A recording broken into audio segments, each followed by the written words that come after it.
قبض کا treatment proper طریقے سے ہونا چاہیے. قبض کے بارے میں کبھی غافل نہیں ہونا چاہیے، اس کو معمولی نہیں سمجھنا چاہیے.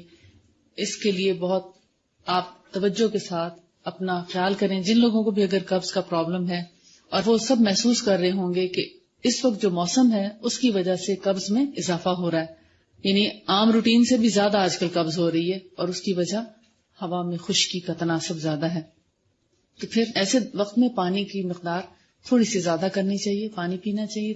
دیکھیں ہمارے جو لنگس انہیل کرتے ہیں نا جو ہوا، تو ہوا میں بھی آبی بخارات ہوتے ہیں. تو جب بہت عرصے تک بارش نہیں ہوتی، خشکی ہو جاتی ہے، تو وہ آبی بخارات جو ہمارے پھیپھڑے لیتے ہیں ہوا سے، اس میں کمی آ جاتی ہے.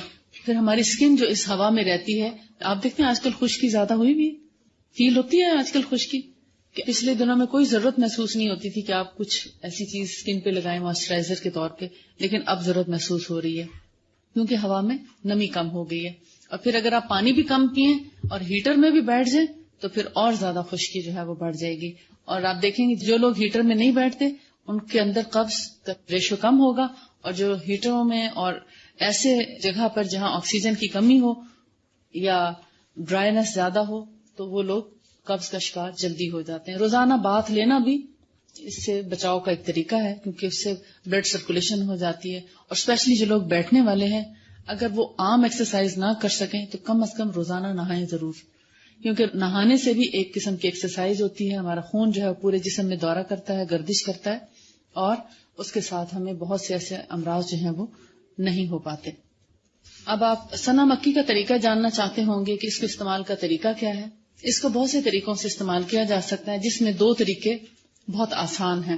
ایک طریقہ ہے کاوے کے طور پر پینا، یعنی سنا کے چند پتے ڈنڈی سمیت، ڈنڈی کو اتارے نہیں، ڈنڈی سمیت چند پتے، آپ اس کو جیسے 5-7 پتے بھی کہہ سکتے ہیں، ایک پیالی پانی میں اس کو بوائل ذرا سا کر کے اور دم دے دیں، اور پھر اس میں تھوڑا شہد اور تھوڑا سا گھی ڈال کے پئیں.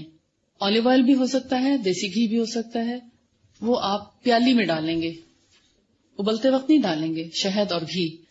کیونکہ آگے چل کے جب یہ رائٹر لکھتے ہیں کہ پوچھا گیا کہ سنا کو استعمال کرنے کا طریقہ کیا ہے، تو اس کا مسنون طریقہ بتایا گیا سنوت.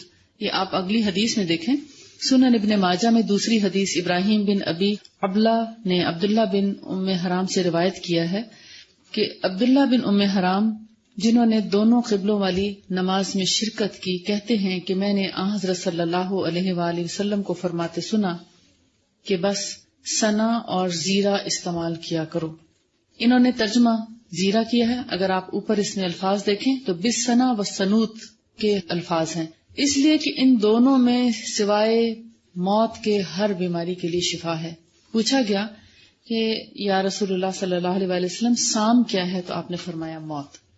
حدیث کے الفاظ میں دیکھیں، یقول سمعت رسول اللہ صلی اللہ علیہ وسلم یقول علیکم بالسنا والسنوت، یعنی تم پر سنا اور سنوت لازم ہے، سنا اور سنوت استعمال کیا جانا چاہیے. اب بہت بڑی بحث آئی، کوئی کہتا ہے سنوت زیرہ ہے اس لیے انہوں نے زیرہ اس کا ایک ترجمہ کر دیا ہے، حالانکہ زیرہ ہے نہیں.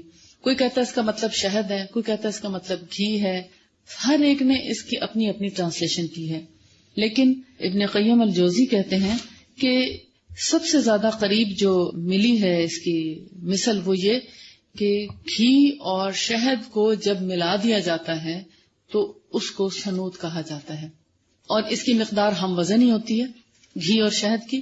ایک تو اس کا کعوہ بنا کر پئیں، جیسے دم دے کے پتوں کو، اور پھر اس کو جب پیالی میں ڈالیں تو تھوڑا، جیسے اگر 1 ٹی اسپون ہنی ہے تو 1 ٹی اسپون آپ اس میں دیسی گھی شامل کر لیں یا آلیو آئل شامل کر لیں. یہ ہے قبض کے لیے، آپ رات کے وقت پئیں یا صبح کے وقت، اس سے کوئی فرق نہیں پڑتا. اور دوسرا طریقہ کیا ہے، آپ پتوں کو ڈنڈیوں سمیت گرائنڈ کر لیں، پاؤڈر کر لیں، اور اس کو گھی اور شہد سے معجون بنا لیں، تو اس معجون کو پھر آپ گرم پانی سے لے لیں. تو یہ 2 طریقے ہیں قبض سے نجات کے جو رسول اللہ صلی اللہ علیہ وسلم سے مروی ہیں.